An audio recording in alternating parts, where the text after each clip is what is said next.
आज हम पढ़ेंगे ज्योग्राफी के first chapter the earth in the solar system chapter 1। ठीक है, इसका हम पार्ट 4 में पढ़ेंगे इम्पोर्टेंट क्वेश्चंस। ठीक है, और बेसिक टर्म्स। ठीक है, इम्पोर्टेंट क्वेश्चंस में आ जाएंगे हमारे शॉर्ट क्वेश्चन आंसर्स और हमारे लॉन्ग क्वेश्चन आंसर्स। ठीक है, और हम पढ़ेंगे बेसिक टर्म। चलो शुरू किया जाए, लेट्स स्टार्ट। पहले हम पढ़ेंगे बेसिक टर्म्स। इसकी जो फर्स्ट चैप्टर में बेसिक टर्म्स कौन से हैं, जैसे पूर्णिमा, फॉरनाइट, अमावस्या, celestial bodies, star, the sun, constellation, Ursa Major और बिग बियर, नॉर्थ स्टार और पोल स्टार। ठीक है, फिर हम पढ़ेंगे सप्तऋषि, imaginary line, planets, moon, satellites, solar system, asteroids, meteoroids, Jupiter, Saturn। ठीक है, फिर हम पढ़ेंगे Earth, Mercury, Mars, Venus, Uranus, Neptune, orbit, galaxy, Pluto. ठीक है, फिर हम पढ़ेंगे जियोइड, आकाश गंगा क्या होता है, यूनिवर्स, कॉमेट्स, एक्सिस, एस्ट्रोनॉमल। ठीक है, ब्लू प्लैनेट, मिल्की वे। ओके, ये हमारे सारे बेसिक टर्म्स है, इसको हम लर्न करेंगे। ठीक है, आई होप आपको बेसिक टर्म्स समझ आ गए हो कि कौन सी बेसिक टर्म्स है चैप्टर 1 में। अब हम पढ़ेंगे क्वेश्चन आंसर्स, जिसमें हम क्वेश्चन आंसर्स में पढ़ेंगे शॉर्ट क्वेश्चंस और लॉन्ग क्वेश्चंस। ठीक है, पहले हम पढ़ेंगे शॉर्ट क्वेश्चन आंसर्स। पहला पढ़ेंगे what is the full moon night और पूर्णिमा। ठीक है, the full moon only once in about a months time, it is known as full moon night और पूर्णिमा। ठीक है, जो हमारा फुल मून नाइट है वो वंस अ मंथ्स टाइम दिखता है। ठीक है, ये जैसे आपको फोटो में दिखाई दे रहा है, येलो सा ब्लू मून और पूर्णिमा। ठीक है, पूर्णिमा को भी हम कहते हैं पूर्णमासी। ओके, अगला question second, what is new moon night और अमावस्या। न्यू मून नाइट और अमावस्या क्या होता है। A fortnight later you can't see it at all, it is known as a new moon night. ठीक है, हम और अमावस्या जो फॉरनाइट नाइट है, ठीक है, उसको हम अच्छी तरह देख नहीं सकते, जैसे ये हमारा वाइट मून है। ठीक है, न्यू मून नाइट और अमावस्या। अगला क्वेश्चन पढ़ेंगे, why can't we see the moon and all those bright tiny objects during day time. हम दिन के टाइम पे हम स्टार्स भी नहीं देख पाते, ना मून देख पाते, और कोई छोटे छोटे जैसे छोटे छोटे पार्ट्स ऑब्जेक्ट्स हो गए। ठीक है, वो हम डे टाइम में क्यों नहीं देख सकते, इसका आंसर बताऊंगी मैं आपको। It is because the very bright light of the sun does not allow us to see all these bright objects of the night sky। ठीक है, हम जो हमारी जो सूरज देवता है उसकी इतनी तीखी लाइट होती है कि हम कुछ नहीं देख सकते। जैसे हो गया हमारा मून, स्टार, ये हम कोई ब्राइट ऑब्जेक्ट में नहीं देख सकते। ठीक है, इस करके हम डे टाइम में ये चीज़ नहीं देख सकते। अगले क्वेश्चन में पढ़ेंगे what is celestial bodies. Celestial bodies क्या होती है, the sun, the moon and all those objects shining in the night sky are called celestial bodies. ठीक है, जो हमारे रात के टाइम पे दिखते हैं उसको कहते हैं हम सेलेस्टियल बॉडीज। अगला question, what is the second name of pole star. Second name क्या है पोल स्टार का, इट इज नॉर्थ स्टार। ठीक है, नॉर्थ स्टार होता है। अगला क्वेश्चन पढ़ते हैं, व्हाट इज कॉन्स्टलेशन। कॉन्स्टलेशन क्या होता है, they have various pattern form by group of stars are called constellations. ये कहना चाह रहा है जो अलग अलग प्रकार के पैटर्न बने होते हैं स्टार्स के, जैसे आप लगा लो 7 होते हैं, किसी किसी में 3 होते हैं, किसी में 2 होते हैं, किसी में 4। ठीक है, कोई भी शेप बनाते हैं उसको कहते हैं हम कॉन्स्टेलेशन। व्हाट इज सप्तऋषि? सप्तऋषि क्या होता है? अगला क्वेश्चन है ये हमारा। It is a group of 7 stars. ठीक है, 7 स्टार्स का ग्रुप है। वेयर, ठीक है, सप्ता मीन्स 7। ठीक है, सप्ता का मतलब 7 है और ऋषि का मतलब 6 है। ओके, अगले क्वेश्चन में हम पढ़ेंगे why do we see all one sided of the moon always. हम सिर्फ एक ही साइड क्यों देख पाते हैं मून का? One revolution of the moon around the sun takes about 27 days. जो वन रेवोल्यूशन है मून का वो कितना है? 27 days. Incidentally, the moon's rotation about its own axis also take nearly the same time. ठीक है, जो हमारा मून है उसकी रोटेशन एक्सिस पे कितना होता है? सेम है। ठीक है, 1 day of the moon is equal to 27 days. ठीक है, 1 डे मून का कितना equal? 27 days. So only one side of the moon can we see from the earth. हम अपनी धरती से सिर्फ एक पार्ट ही देख सकते हैं। ठीक है, आई होप आपको 8 शॉर्ट क्वेश्चन आंसर्स और बेसिक टर्म्स समझ आ गया हो। अब हम पढ़ेंगे question 9। What is the universe? Universe क्या है? The universe is the largest unit in which we live. ठीक है, यूनिवर्स है जहाँ पे हम रह रहे हैं, बड़ा सा एक यूनिट है। ठीक है, it is a collection of galaxies. ये बहुत सारी कलेक्शन है गैलेक्सी का।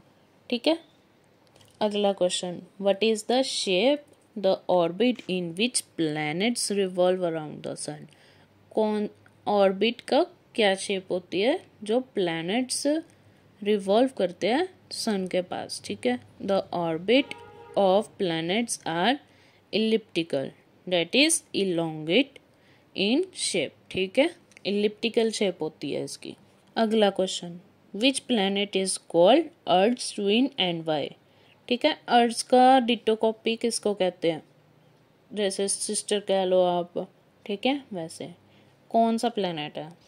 Venus is called earth twin because it is similar to earth in its shape and size. ठीक है, जो वीनस प्लैनेट है हमारा वो धरती के शेप के हिसाब से और साइज के हिसाब से वो सिस्टर है। ठीक है, ब्रदर सिस्टर लगा लो, सिस्टर सिस्टर लगा लो, ट्विन्स है ये। ठीक है, अगला वेरी इंपॉर्टेंट क्वेश्चंस।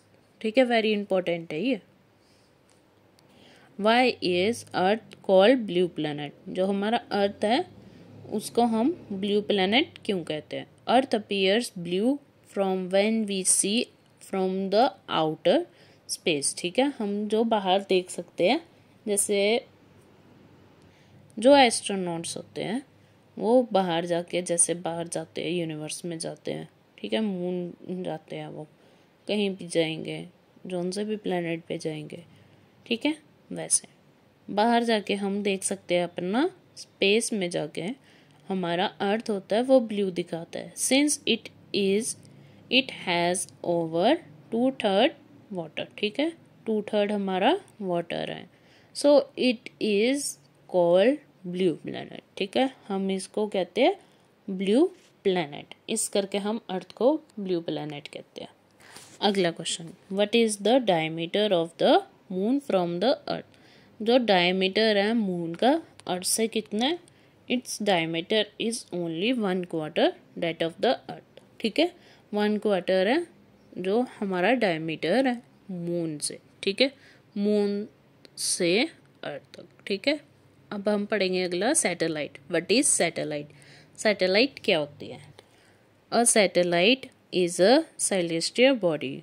ठीक है, that moves around the planet in the same way as the planets move around the sun. ठीक है, जैसे हमारे प्लैनेट घूमते हैं सन के पास, वैसे ही हमारे सैटेलाइट होते हैं जो प्लैनेट्स के पास घूमते हैं। ठीक है, अगला पढ़ेंगे हम व्हाट इज एस्ट्रॉइड्स। ठीक है, एस्ट्रॉइड्स क्या होते हैं? Apart from the stars, planets and satellite there are numerous tiny bodies which also move around the sun. These bodies are called asteroids. ठीक है, इसको हम एस्ट्रॉइड्स कहते हैं। और अगला पढ़ेंगे हम meteoroids. The small pieces of rocks which around the sun are called meteoroids. ठीक है, जो स्मॉल पीसेज है रॉक्स के जो सन के आसपास घूमते हैं उसको कहते हैं मीटियोइड्स। What are galaxy? Galaxy क्या होती है? A galaxy is a huge system of billions of star and clouds of dust and gases। ठीक है, एक जो हमारी गैलेक्सी है वो एक सिस्टम है बिलियंस ऑफ स्टार्स का, clouds of dust and gases का। ठीक है, अगला question last. What is geoid? Geoid क्या है? A sphere with its end flattened at poles. ठीक है, आई होप आपको बेसिक टर्म्स और शॉर्ट क्वेश्चन आंसर समझ आ गया हो। अब हम पढ़ेंगे लॉन्ग क्वेश्चन आंसर्स। ठीक है, लॉन्ग क्वेश्चन आंसर्स में पहला, how does a planet different from a star. ठीक है, क्या डिफर है इसका? डिफरेंट लगा लो, डिफरेंस लगा लो, क्या डिफरेंस है इसका? The difference between star and planet are as follows। ठीक है, अब हम बताएंगे स्टार और प्लैनेट का different. Planets have relatively low temperature and star are incredibly hot having high temperature। ठीक है, इसका प्लैनेट का लो टेम्परेचर होता है और स्टार का हाई टेम्परेचर होता है। Second point, planet are smaller than stars, और जो स्टार है stars are bigger than planets. ठीक है, प्लैनेट्स होते हैं स्टार से छोटे छोटे और जो स्टार होता है वो हमारे प्लैनेट से बड़े होते हैं। अगला point third, they do not have the ability to twinkle. ठीक है, प्लैनेट्स की एबिलिटी होती है कि ट्विंकल नहीं कर सकते। ट्विंकल मतलब जैसे स्टार्स करते हैं वैसे twinkle. Stars due to atmospheric refraction. ठीक है, दे ट्विंकल, जो एटमॉस्फेरिक रिफ्रैक्शन होता है उसकी वजह से स्टार्स ट्विंकल कर सकते हैं और प्लैनेट्स नहीं कर सकते। अगला पॉइंट, लास्ट पॉइंट है, planets rotate on their own axis and also revolve around the stars mainly about the sun. ठीक है, stars rotate on their own axis. ठीक है, जो प्लैनेट्स हैं वो अपने एक्सिस पे घूमते हैं और जो स्टार्स होते हैं वो भी अपने एक्सिस पे घूमते हैं। पर जो प्लैनेट्स होते हैं, planets rotate on their own axis and also revolve around stars. ठीक है, मेनली अराउंड द सन। ठीक है, ये सन के पास घूमते हैं प्लैनेट्स और स्टार्स कहीं भी घूम सकते हैं। ठीक है, आई होप आपको लॉन्ग क्वेश्चन आंसर समझ आ गया हो। प्लैनेट का डिफरेंस और स्टार का डिफरेंस। ठीक है, हमने इस पार्ट में पढ़ा है बेसिक टर्म्स। ठीक है, बेसिक टर्म्स कौन से होते हैं इस चैप्टर में। फिर हमने पढ़ा है शॉर्ट नोट्स। शॉर्ट नोट्स कौन से होते हैं। फिर हमने पढ़ा लॉन्ग क्वेश्चन आंसर्स। ठीक है, आई होप आपको इतना समझ आ गया हो। Thank you.